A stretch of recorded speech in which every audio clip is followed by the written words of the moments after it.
Boom, just like that. I vanished before I almost started. So, good evening, everybody. Welcome to our Monday evening show. A warm welcome to whichever platform you're watching this, whether it's on X, whether it's on Facebook, YouTube, Getter, Rumble, it doesn't matter, wherever. You're all very welcome. It's good to catch up with you all.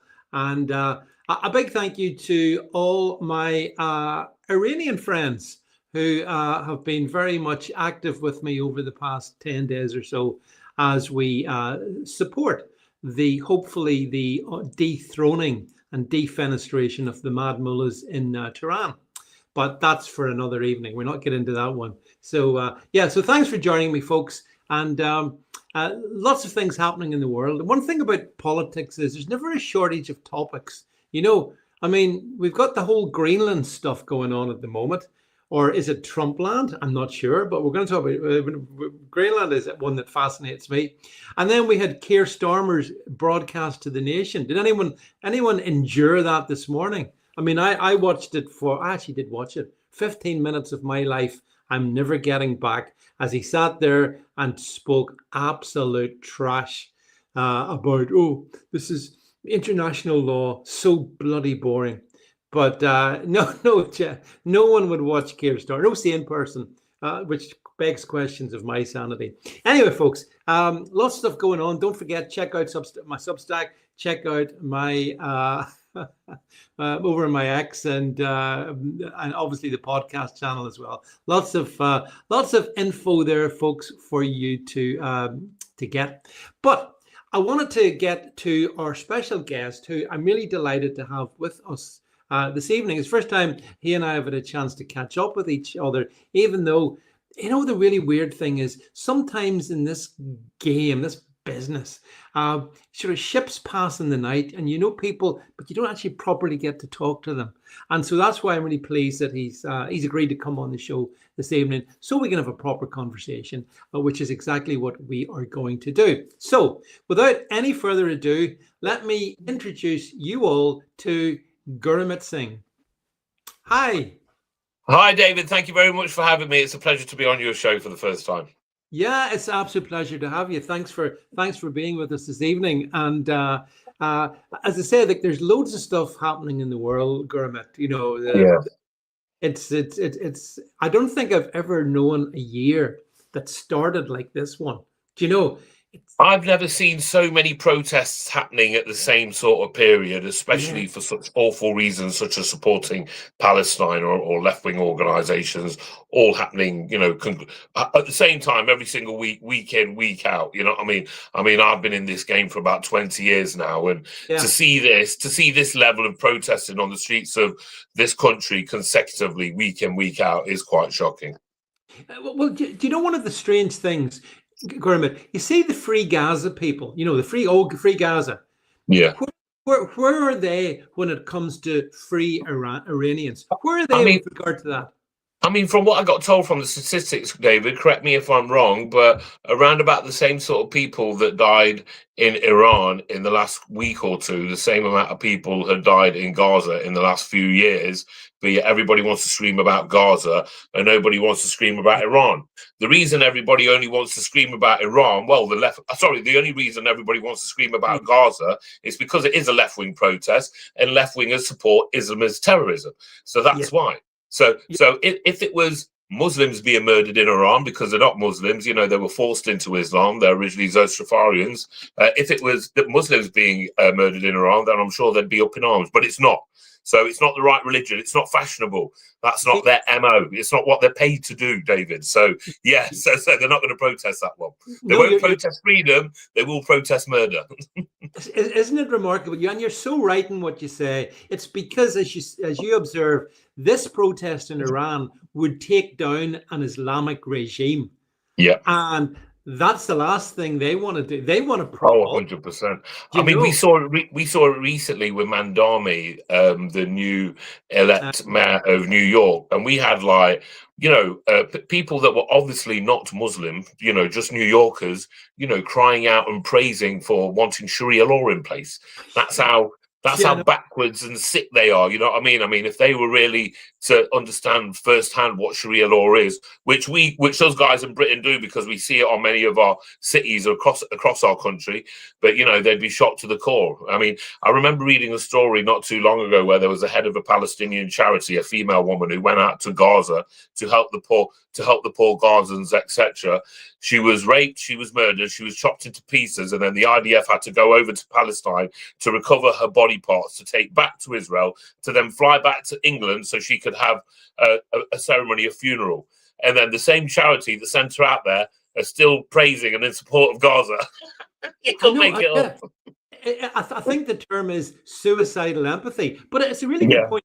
It is a good point you make, because if you look at it for Iran, just for a second, because I can see all my Iranians here, like yeah, if you look at what Iran looked like from 1978, so it's what, 50 years ago, whatever, 47 years ago, and it was a modern, relatively pluralistic society, Guramit.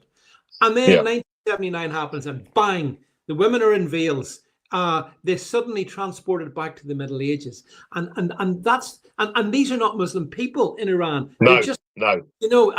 but the scary thing is, and this is what gets into, I guess, a lot of the stuff you've been helping with.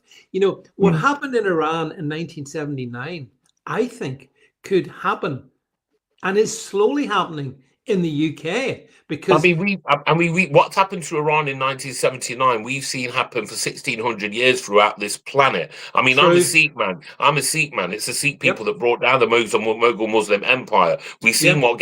what we saw what Genghis Khan has achieved. And yes, what happened in Iran in 1979 is it holds so many similarities to what's happening in Great Britain in 2025 and the previous decade or two.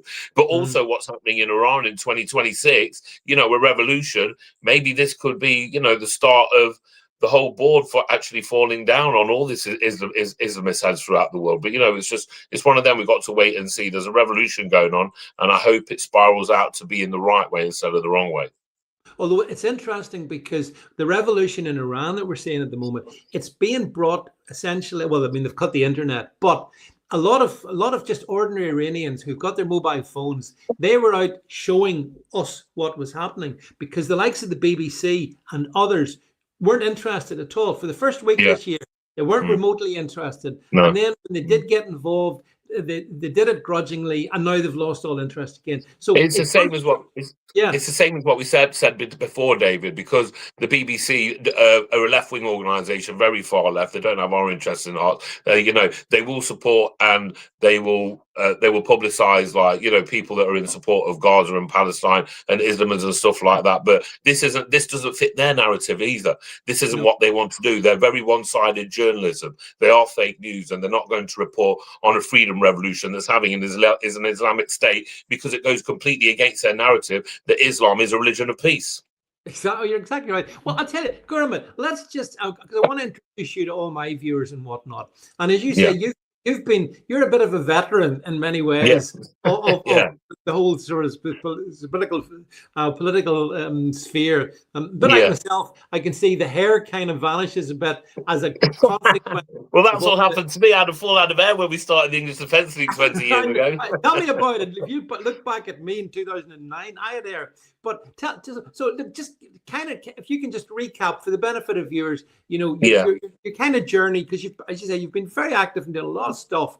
But just summarize that, and then we'll talk a bit about it.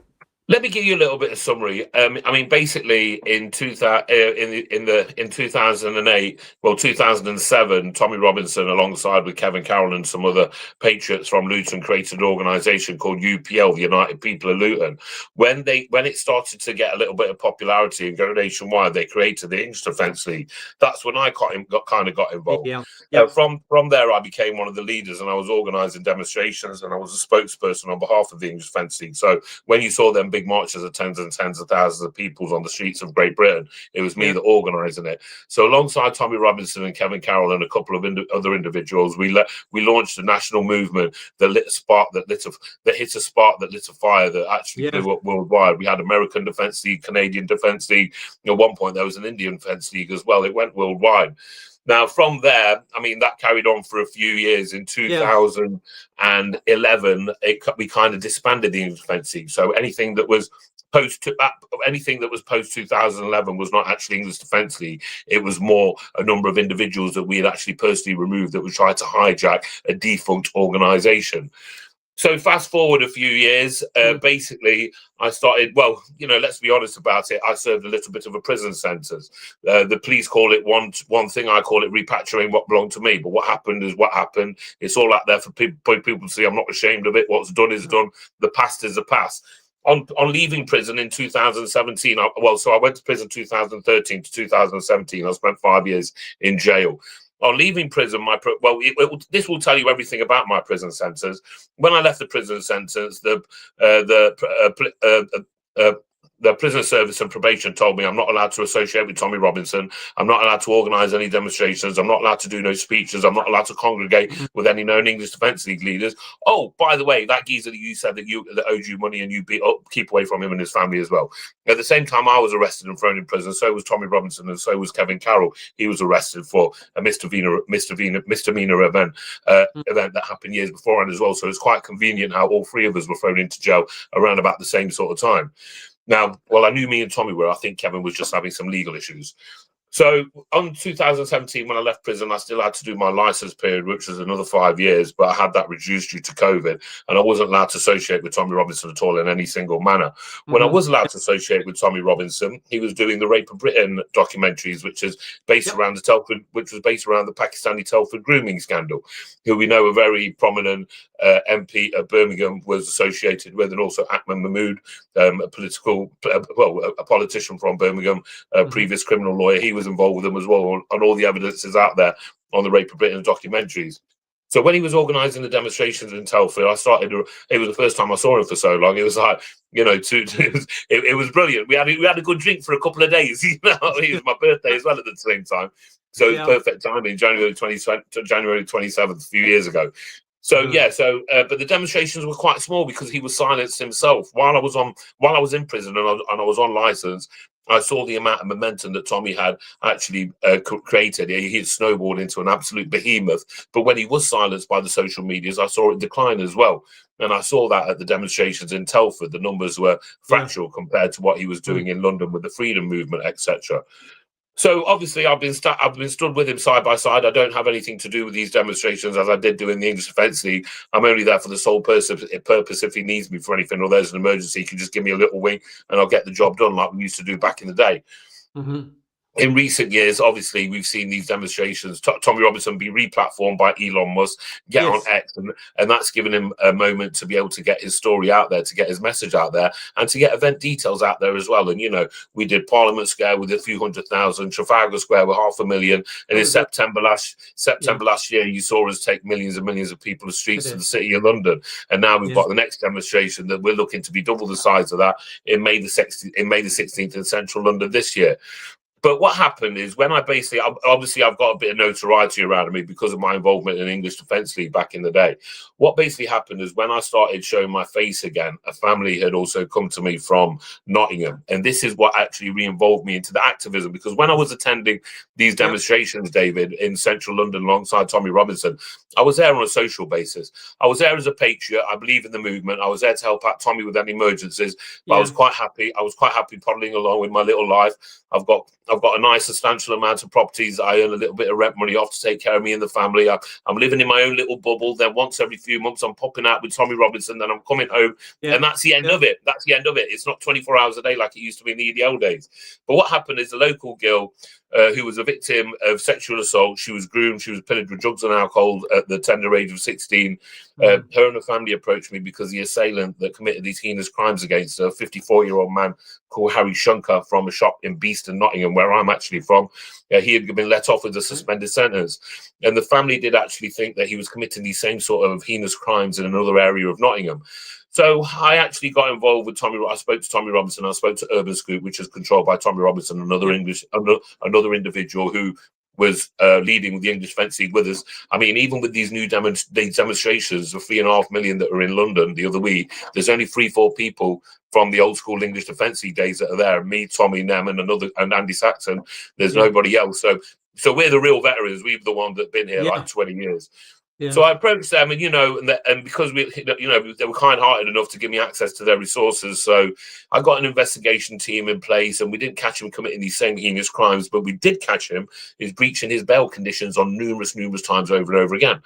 So I sat down and did a documentary. I sat down and did an interview with Kira. You can watch the documentary on all platforms. It's called Kira's Justice. And then I did a sting. I went to this individual's shop, a shop where he shouldn't have been working, his son's shop actually. And I put some questions to him to give him the right to reply. I then gave the information and all the evidence that we had occurred to the police. And a year later, literally a couple of months ago, he was finally sent to prison for 2 years. Since then, so that was my one bit of involvement since 2011, 2010. So since then, the success of Kira's Justice just over 12 months ago, I wasn't expecting it at all. I mean, this wasn't something that I asked for. I didn't go to Urban Scoop or Tommy and said, I want to do this. I've got a passion for this. Like I said, I was quite happy in my little bubble, just plodding along as normal. But since then, other families have approached me and they've come to me. So there's been other documentaries that have made and others angles. Recently, we just did one about the most famous Muslim YouTuber in the country called Ali Dawa. You can watch them all on my platform. Every single documentary I made is completely successful. We did a documentary about we had information from a source of ours, and we had the evidence to show where Ukrainian officials, including President Zelensky's wife, was importing children to Moldova.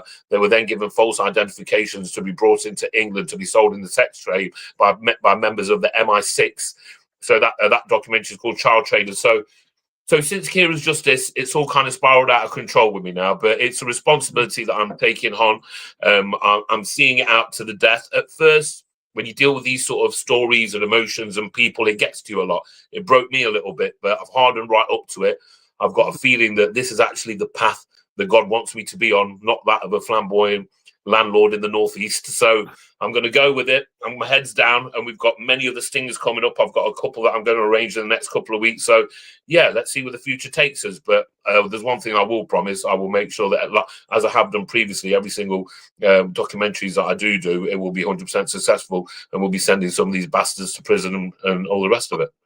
Well, I think I mean, that's really the whole point of this, and what I've seen from your work, which I have watched, it is the fact that there are these people who are operating, monsters who are operating, and yet they seem to be operating, and the law doesn't really get involved. It's ridiculous. I mean, we've seen there is a two-tier policing method, especially when it comes to members of the Islamic community that are committing these crimes. English Defence League was at the forefront of exposing these crimes of grooming scandal. We're not saying we're the first to do it, but it was our voices and our demonstrations that got it out to the millions. We turned the table where the constabularies had to start arresting these individuals. Then you started seeing the press had to start talking about it. They were all silenced about it before the English Defence League. They won't mention what was going on. They won't mention the race, the ethnicity, or the religion of the individuals that were involved for the sake of community cohesion, because they didn't want to be branded as racist. But the English Defence League forced their hand into exposing who these sick individuals were, and that's why you've seen a tirade,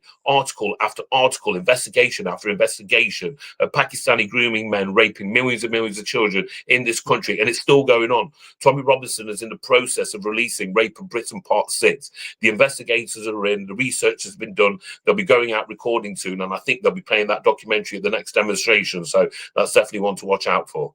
Yeah, I mean, it is like a plague that's descended across England.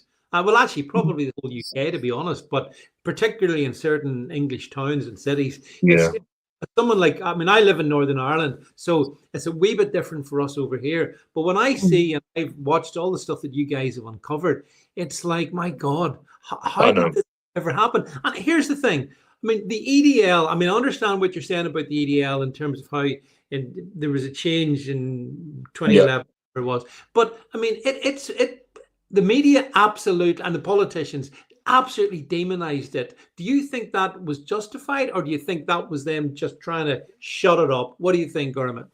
It was completely unjustified because, as we said at the beginning of this interview, David, the media have a narrative. They're on a side. They want to be pro-peace, multiculturalism. They want Yeah. to be pro-Islam, pro-Muslim, Yeah. because there's so many Muslim people that are in positions of power that have a leash on a lot of these individuals.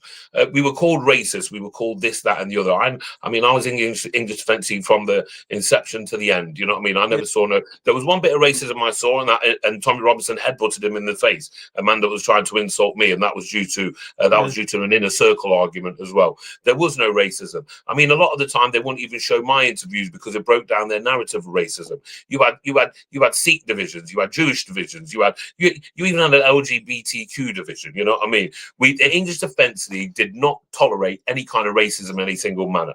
But once again, the media we use as a tool by the Islamic communities, the Muslim Brotherhood, and government organisations to slander us, to tar us with that word of racism. Now, in them days, people used to take it to heart. Oh my God, they're calling us racist. I better not go to a demonstration. It worked for them a little bit. But now, 20 years later, everybody's seeing the outcome because everything that we said has come to fruition. Everything we said is alive. So when you see, I mean, in them days, we were called racist. Nowadays, a couple of old ladies with the grandchildren attending a Tommy Robinson Christmas Carol event are called far right.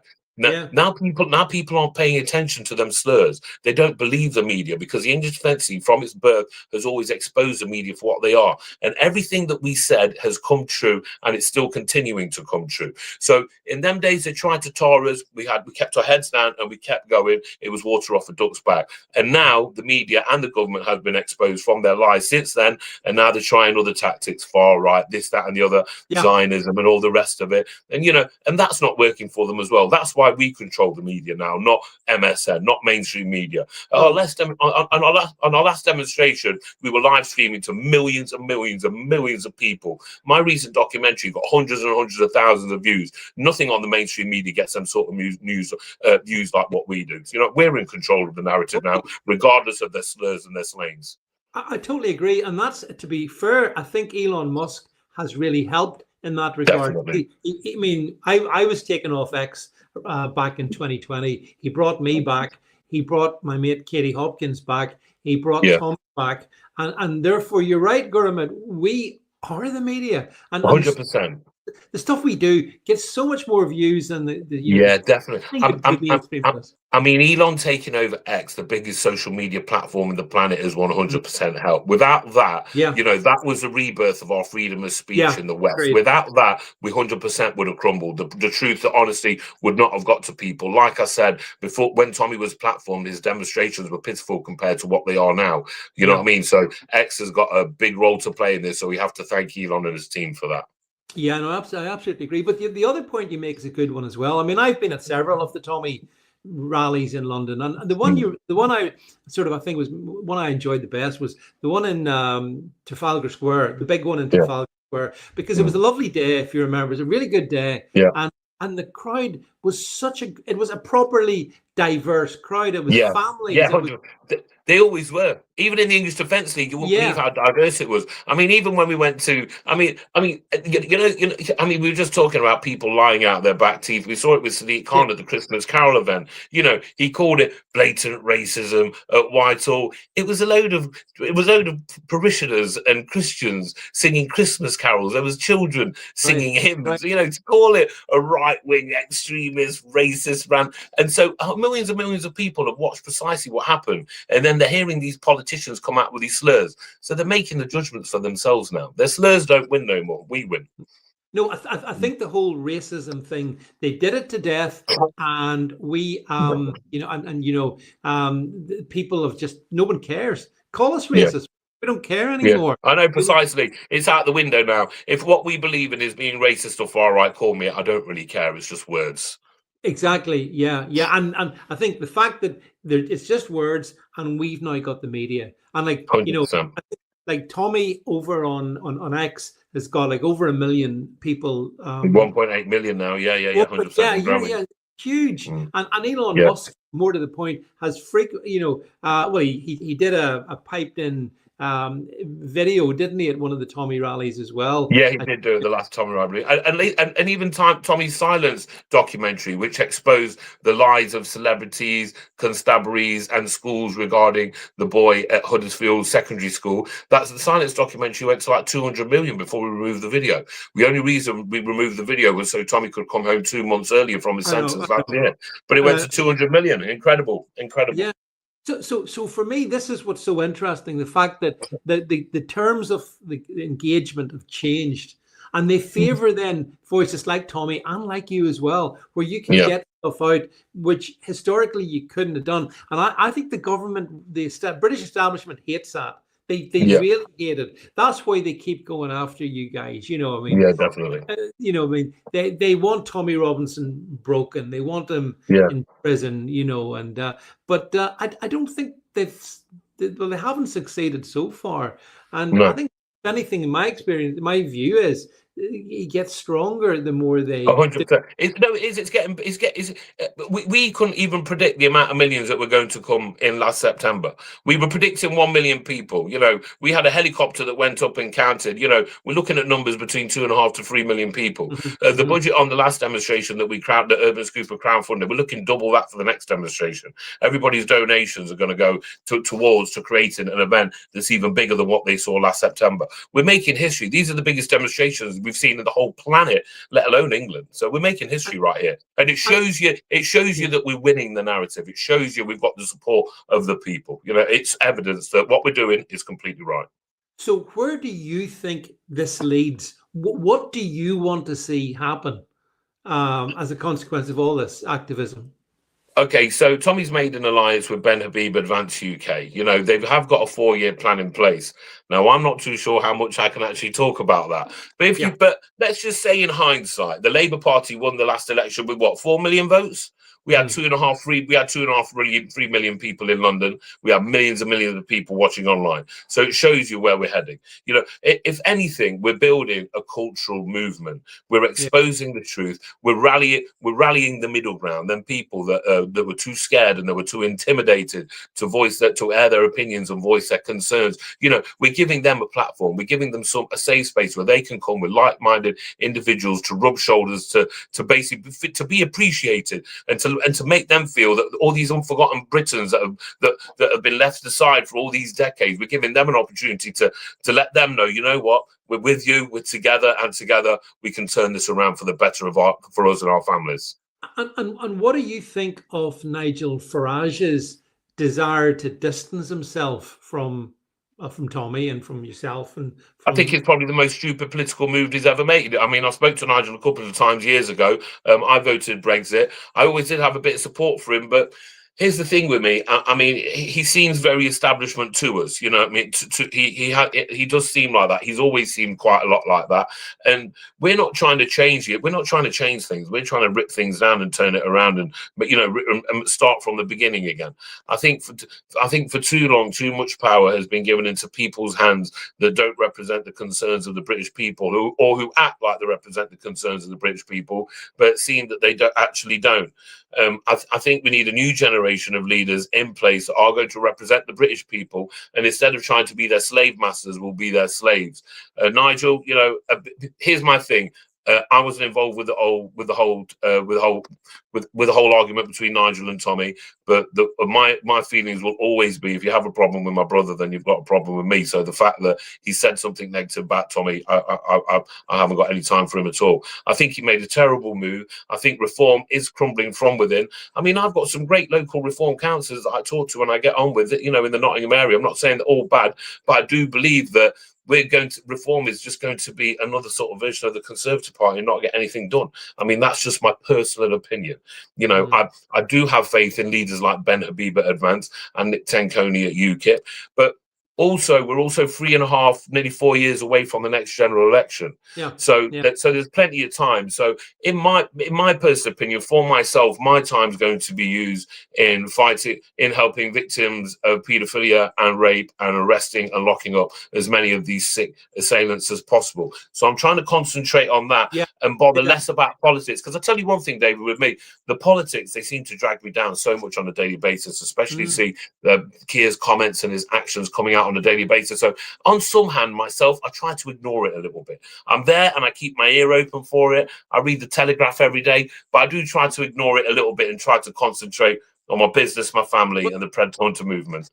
Well, I think you're very sensible. I can tell Yeah, you. I know. Yeah, because thank you. That's the first time I've been called that for a long time. I tell you, David. No, but honest to God, it's like it is like a swamp, and it can bring you down. And what I like about the things that you're doing, the activism that you're doing, the documentaries you've put together, like that's helping people in real people in real time. That's what frankly, I want. That's what I want to do. I mean, with these politicians, a lot of them, there's a lot of talk. There's a lot of talk. They've got 3.5 years of talking to do. I think what I'll do is I'll start putting my nose in the last few months, and then listen to the talking then, and then make my vote and see what I can do to help to push the party forward that I think will be best for the country. But until then, I'd rather just do the walking on my side and leave the talking to other individuals for now.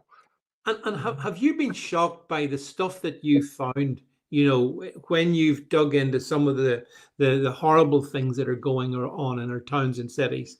Let me just give you a brief example of a couple of bits. Kira was raped and pillaged and forced to, give fellatio to a 54-year-old man when she was 15, 16 years old. He pillaged her with drugs and alcohol. Marie, her 13-year-old daughter, was around an individual's house. That documentary is called A Mother's Anguish. A 13-year-old daughter was around this individual's house called Peter Allen in Nottingham, and he was a self-confessed paedophile. He admitted to being a paedophile. He admitted to have sexual attractions towards Marie's daughter, who was 13 years old. That Marie had called the police 37 times. She got 37 separate crime reference number. Police did nothing. I went round to the property with Marie's permission, and I brought that daughter home. Since then, we sent the daughter to her grandfather's house up in Liverpool. She's doing well now. She's back home. She's got a new circle of friends. She's not going around that house. From what we know, no sexual crimes were committed to her, but we just got there just in time. But you never know, something could come out in the future. Other individuals have now come forward after watching that documentary, so they've made complaints about Peter. So hopefully I'm hoping nothing comes out, but if it does come out, it's going to be down to my documentary. Another individual I exposed, whose name I can't speak about, because obviously I've got a couple of court cases which we can talk about as well. This man committed heinous crimes. He sexually assaulted 4, 5, 6 women in one gym in one night. Very, very dangerous individual. I exposed him to the public. Recently, one of my whistleblowers, who you probably know, John Wedger, took us on a trip down London. They've got a big documentary coming down in London. I'm going to try, I think I'm on the cusp of taking down a child trafficking gang in central London. So that's what I'm going to be working about in February. He spoke to me about a young boy called Norris. Now, if your stomach's not really ready for this, I'll turn this live off right now or shut your ears for a few seconds. Norris was a 12-year-old boy in central London who died of AIDS. He contracted AIDS from getting HIV, or whichever way around it is. On a daily basis, he was living in a care home. On a daily basis, his carers would pick Norris up, put him in a taxi that a paedophile had paid for, and he would go to the paedophile's house to be sexually abused by multiple paedophiles. The reason they used to pick him up every day and put him in the taxi, he could not walk due to the amount of damage that he had, that these paedophiles had committed to him anally: tears, rips, blisters, boils, the lot, bleeding constantly. He died at the age of 12 years old. That story shocked me to the core. I'm going to be creating a documentary called Finding Norris. So even though he's died, I want to find out who Norris is, what care home he went to, who committed these crimes against him, and I want to try and give him some justice from the grave. So, and obviously we uncovered this Ukrainian child trafficking ring that was smuggling children into Moldova. Then from there, people from MI6 were giving them identification to be brought into London. We spoke about the crimes that these sick individuals were committing. It's very horrific. At first, I'll be honest with you, it started depressing me earlier on last year. About this time last year, I was getting quite depressed. I was drinking a little bit because a lot of the things that I was hearing, they weren't settling with me. I was very new to it. Now, I feel like, if these individuals hear my name or see me walking down the street, they should be terrified, because the amount of will I've got in me to just bring down as many of these sick bastards as possible, I'm going to do. I'm going to be nothing but ruthless and resilient against them. And so that's the way I am now. There's story after story. There's another job that I've got to get around to, which I'm going to be doing in February. And that job is basically a 61-year-old woman. Her husband had recently died and never had no children. She took on a part-time job to fill her time. She's never worked in her life. This 19-year-old Syrian refugee who's been in the country for 12 months came into the bathroom where she was working at a care home, smashed her head against the sink, then brutally raped her. He went to court and got a 12-month suspended sentence. 12-month suspended sentence. And the reason these sick individuals, especially these illegal immigrants coming over on these boats, are getting these 12-month suspended sentence is because that's what the government have told the courts, have told the judges to give them, because then they can't be deported. He's still in this country. I know where he is, and I'm going to be paying him a visit in February. And so I've got that documentary to make as well. There's other jobs that I need to get to, but obviously funding will only allow me to get to certain places. Recently, a team from America have contacted me, and they're helping me out with a crypto coin where I'll get the creator awards from. So that's going to give me the resources to go around and do more work. If anybody's interested in it, you can go to predhunter.com. That's PREDHUNTER. And that's going to give me the resources to basically get through a list of individuals that are waiting for me to call them back. I have mothers, fathers messaging me regularly saying, when am I going to talk? When am I going to talk? There's only so much myself and Urban Scoop can finance before, you know, I'd love to get it all done, and I've got the will, and I've got the ecosystem built up around me. I've got my camera crew, my production team. I've got everything together to get the jobs done, but there's only so much I can do with the resources I have. This predhunter.com is going to put me in a space where it's going to give me unlimited resources. So then you're about to see Predhunter, Guramit Singh Predhunter Mark II come out this year, which I'm looking forward to. I'm ready for them, and they should be lying in fear, because I'm about to come. Yeah, and tell me, like, why do you think officialdom isn't interested in these things? Why do you even have to do it? Why are the police disinterested? Is that coming from? Here's what my whistleblower John Wedger told me. John Wedger did one recording with me last year, which I still haven't finished, which I'm getting a bollocking for. I need to get that done. I'm going to get it done in the next week or two. It's one of the most famous individuals in this country. I can't mention anything more than that, but that will be getting fixed in the next week or two. When I spoke to him recently, we did our trip to London to talk about grooming gangs and child trafficking that was happening. Yeah. The type of topics that Sadiq Khan is ignoring, that's what the documentary is going to be about. If I can catch them, why can't you? So that's what I'm doing. I'm going to be doing that in the next few weeks as well. And what he told me was the reason that the police officers and the government weren't interested in child sex, because there's no money in it. The money wasn't there. When it comes to drugs or prostitution or crimes like that, there's a big pot of money at the end of it. You'd think that there would be that in cases of paedophiles and rape of children, but there isn't. When it comes to these sort of assailants, you don't discriminate against them. It's not a rich individual doing it. It's not necessarily a white or a black or a brown. It's not a poor individual. It can be any sort of man from any sort of background, from any sort of community. Now, we've seen when it comes to the grooming gang scandal, 87% of the men commit these crimes are Pakistani men, which is very obvious to us. But what John Wedger taught me about, the grooming that was happening down in central London was not necessarily done by Pakistani men. And the reason the police did not jump on board was because there's no money there. There's no money there. You know, they would have a quote where if they're arresting people and they're nicking drug dealers and this, that, and the other, they would bring in money that would help fund their future investigations. There's no money in these crimes of children being nonce-off, or, you know, a paedophilic acts being committed to them from care homes and stuff like that. There's no paper trail, so they weren't interested. And this is coming from a high-ranking detective at Scotland Yard, John Wedger, who's a professional in this field, which is shocking to the core. I mean, we know the reason that police and social services didn't get involved with the Pakistani grooming gang scandal. It was an ethnicity thing. They didn't want to look racist. They didn't want to expose this community and its people and its religion to the public.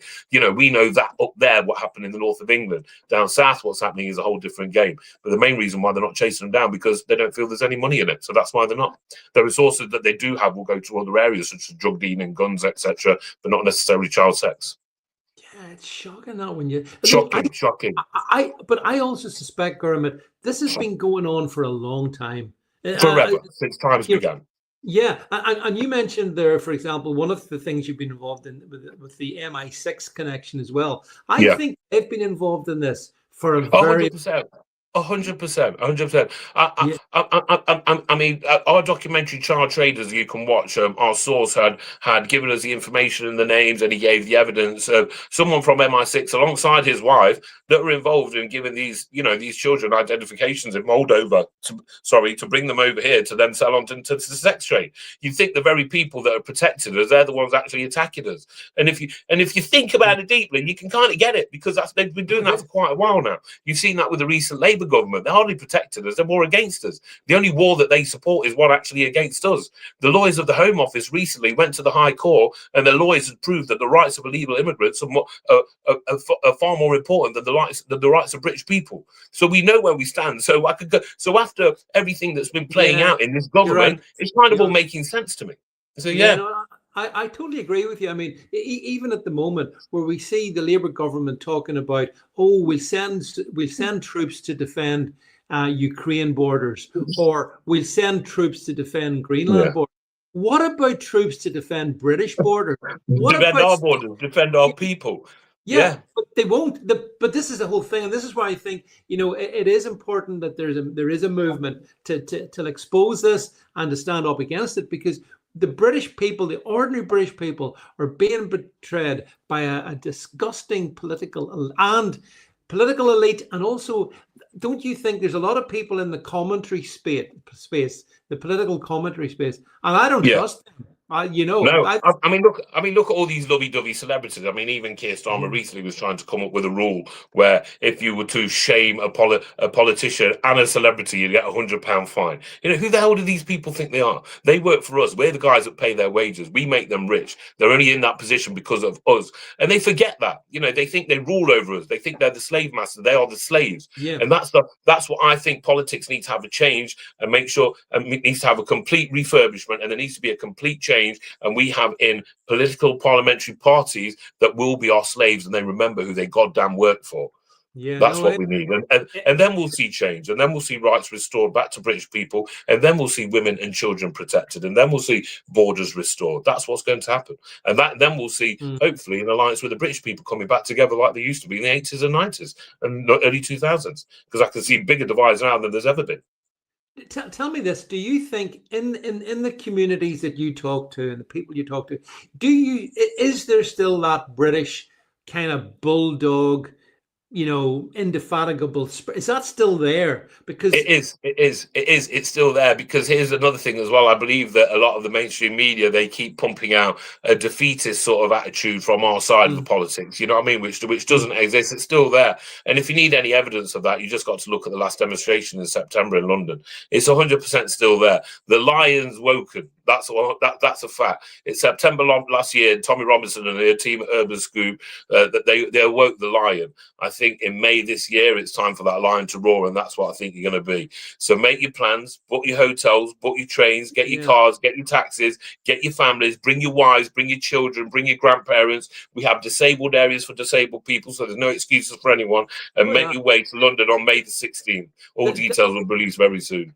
Absolutely. I mean, all the as I say, all these events have been really good. Actually, a family day out is a good way of putting it, because that's what it is. That's all it is nowadays. I mean, these aren't EDL days. I mean, even though there's something deep down in me that believes that the English Defence League are needed right now, because we did things a little bit different in them days, which is quite frowned upon nowadays. But these are family days out. There's music, there's song, there's dance, there's prayer. There's nothing but it's peace, love. It's everything that makes this British, that makes this country great, and it's what we miss of this country. You've got all these people that miss what we actually bring to these demonstrations on a daily basis. So that's why I say that unforgotten Britons and people that aren't represented, who feel that they're not being heard, they come together and they realise on our demonstrations that actually there is organisations out there that are working for us, and when we're all together and we work together, we will finally get to the end of the road and hopefully get some success to get this country back to where it was.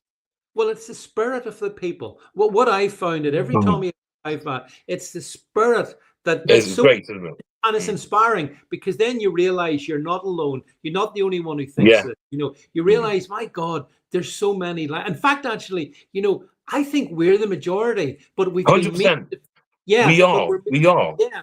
Yeah, but they, I mean, there's tens and tens of millions of people in this country that aren't voting. We're trying to amass them. You know what I mean? We're bringing people together. We've created a cultural movement. Then people that said that we're the far right, we're in the wrong. We don't. We're not the ones not to listen to. We are. We have become the majority now, and I'm sure in a few years' time at the ballot box, the other political parties and the political elites and the mainstream media, they're going to feel it. You know, we're on our way. We're coming. Our pens are ready. We'll get voting.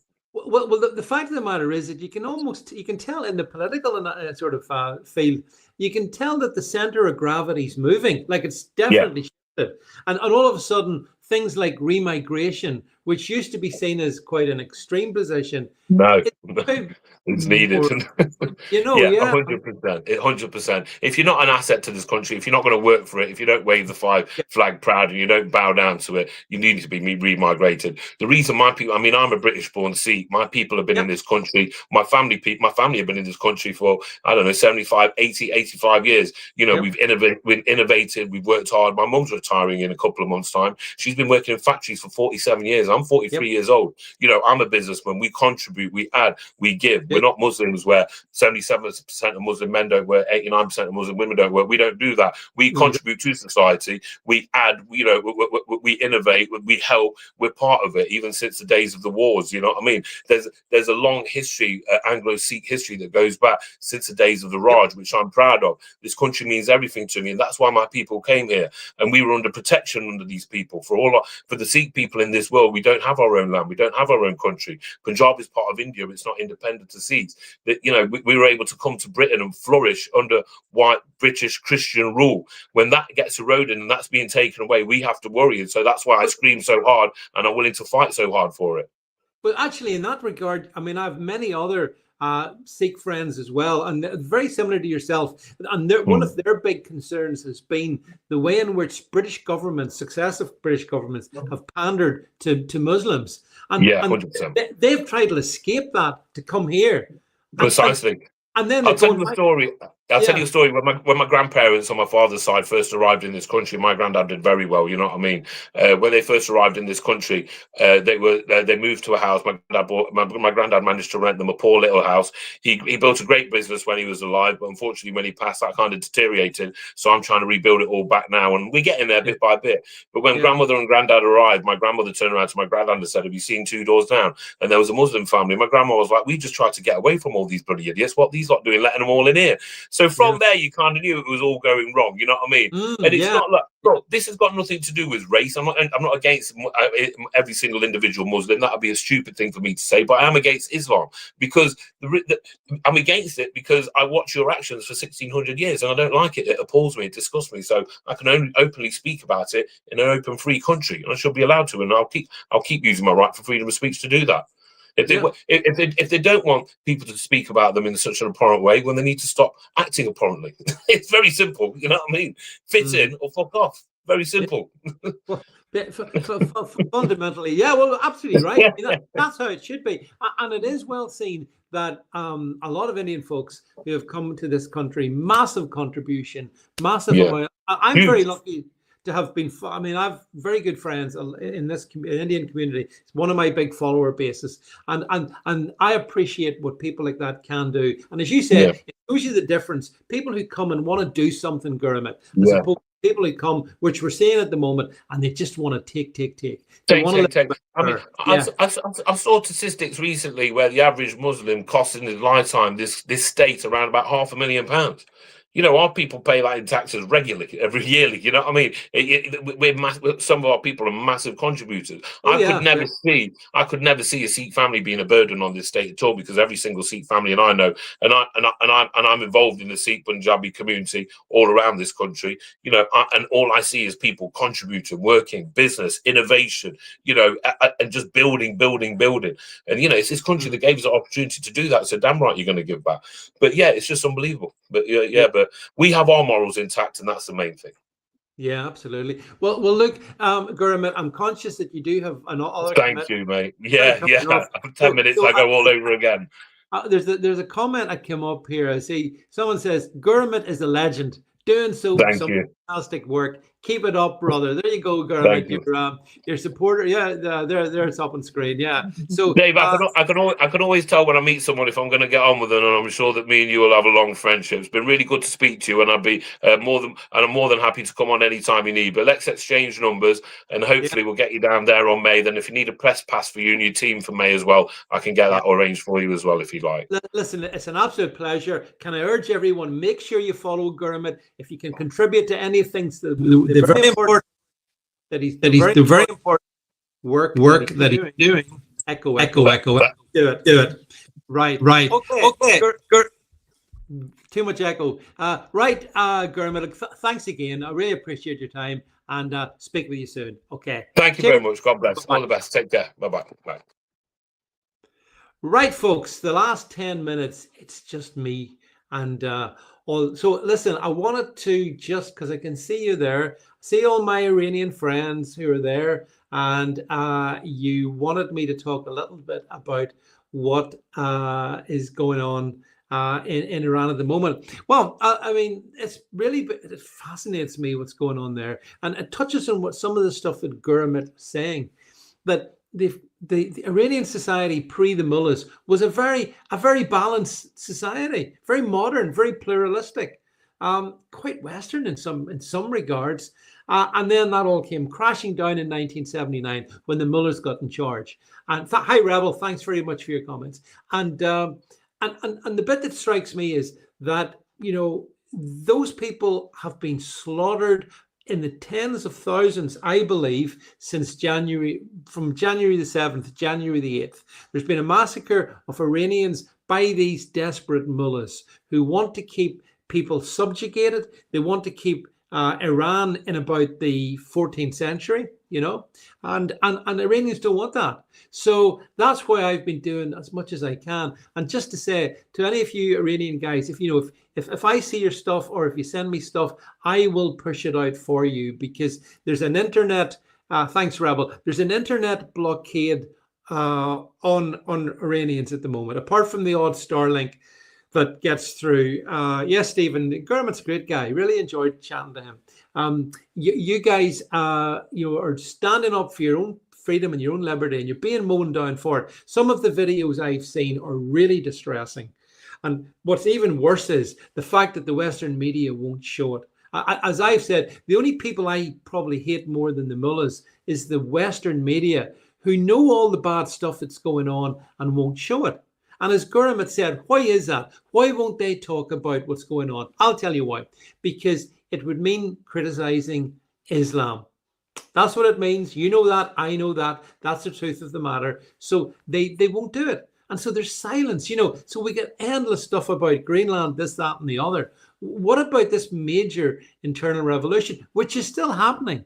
I mean, there's the odd clip still comes out of activities that people protest. I watched one the other night of people opening, they couldn't go out onto the streets because they'd been mown down. So what did they do? They sang and they chanted, anti-regime sort of stuff from their windows. And so I salute you, Iranian people, and I just wish more people in the West did so. But we have to rely on the mainstream, the mainstream media is your enemy. Those of us in the social media space who have got reasonable sized platforms can try to be your voice at least.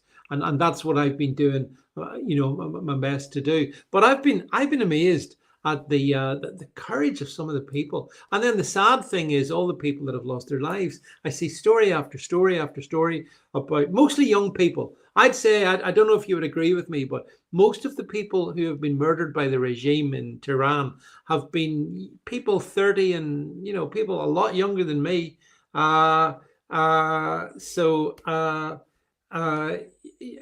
Basically, the courage of you Iranians is, I salute it all the way. And if those of us in the West who don't want to support you, as I said when I chatted to Guramit, we could end up in your position if we don't deal with the problem that we've got developing in our own country. So yeah, Rebel. I mean, I've seen images of 3-year-old child. I saw that one. I've seen all these very very young people whose lives are just starting.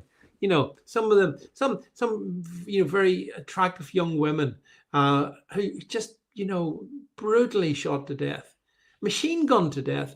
Look, I'll tell you this: what we are seeing in Iran is war crimes.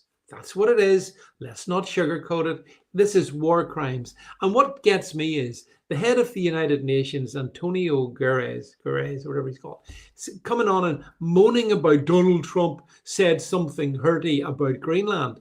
And even at the same time, silence on the mass slaughter in Iran. I mean, the United Nations is another organization that needs to go, along with NATO, by the way. That needs to go as well.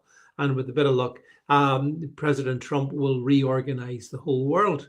I mean, we had Mark Carney, the clown leader of Canada, go to China and talk about a new world order. Well, heads up, Mark Carney, there will be a new world order, but it'll be a different sort of one than you want. And it'll not be a globalist one. And if I think this is where I have confidence in President Trump. But I do want President Trump to help Iran. And I'm hoping that help will come. He's a guy who said help is on the way and nothing happened. And I do think he's culpability there, to be honest, because a lot of you Iranians came out, took to the streets and were mowing down. And maybe the president had a reason for not launching the operation. I think what needs to happen is surgical strikes against the mullahs, against the IRCG, and take them out, and then allow Iranians to do whatever you want. It's your country. You should be able to be the government of it and construct whatever you want with whoever you want. It's not for people like me to tell you what you need to do, but the first necessary prerequisite is the removal of the mullahs.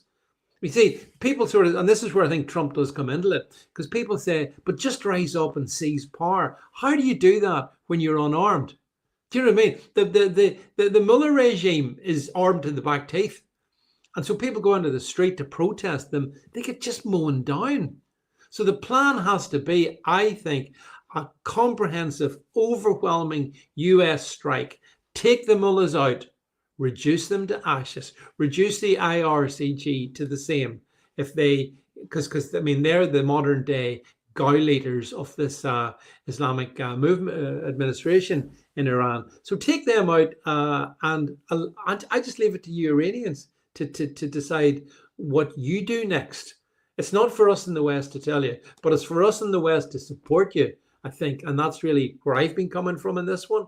I see it as a really clear black and white issue where without Western support, you'd probably fail. And I don't want to even have to say that. This may not succeed. It won't be through your efforts, but it's the fact that you're not armed in this way that you need to be. And therefore, and the mullahs are armed to the teeth. And I saw stories, by the way, about a gas attack using some chemical, which I don't think is even known. So all this stuff, this is documented war crimes. And, there's only one way to end this. And honestly, the only way it ends is if we end the mullahs. It's that simple. And of course, we should never have started the mullahs back in 1979. That was a huge mistake. And I carry King Reza Pahlavi is our leader. Yes, I get that.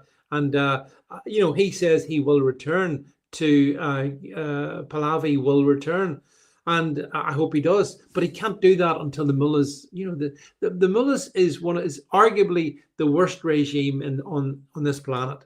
It's that simple, and it has been for quite a while, not just today or yesterday. So the mullahs need to be erased, and the one regime that can do that, I think, pretty competently would be the United States. And that's why, if we are going to bring about this seismic change, which will reset the entire world, and I want to see that, then the US, now they've got, the US needs to do it. There are, I'm sure you're aware, huge battle cruisers maneuvering into position, because what needs to happen, I think, is such a massive strike that it's all over the next day. It's all done. And, I don't care about what Qatar think. I don't care about what the Saudis think. I think that what has to be priority is the best interest of the Iranian people. So, look, all I can say, guys, is I stand with you, doing my best to do stuff. And hopefully, in the next time we talk on one of these shows, the US will have finally moved and taken away the tyranny in Tehran, taken away the murderous mullahs. And with a bit of luck, you guys will get your King Pahlavi back. You will get your freedom back. You'll be able to restore your life. The very ancient Iranian/Persian culture that's been suppressed and covered up. See, most people think that Iranians are all Muslim. They're not. They're absolutely not. It's this tyrannical regime that pretends that that's the case. From what I can see, Islam in Iran is about as popular as the plague. So the Iranians want shot of it. And that's the other reason why the Western media want to run away from it. So, I do get that as well. So look, folks, lots of stuff going on in the world, as I say. I hope you enjoyed the chat with Guramit Singh. As I say, really interesting chap doing really important work as well over in his different platforms. And I shall return to you tomorrow. We're going to cover... I do need to talk about Greenland. I'll not do it here. We talk about Greenland. We talk about Keir Starmer getting tough. Yes, by the way, Rebel, I agree with you. You're not Muslim, but you're not anti-Muslim, but you are very much pro-Iran, and that's the right thing. A free Iran. Thank you, Jazzy, for your kind words. Listen, there's nothing to thank me for. I want to thank you and all you other guys who are risking your lives to get your freedom back. It's inspiring. Just to let you know, I think it's you guys are the inspiration, and all people like me can do is hopefully echo it and amplify your voices a little bit. So I'll be back tomorrow. Check me out in my Substack, check me out in my podcast, check me out on X, and be back for a live show this time next week with Jackie Devoy, who's got a book coming out about at the moment, actually, about the harms of COVID. The COVID jabs. So that's all next Monday night. But from me for tonight, it's good night.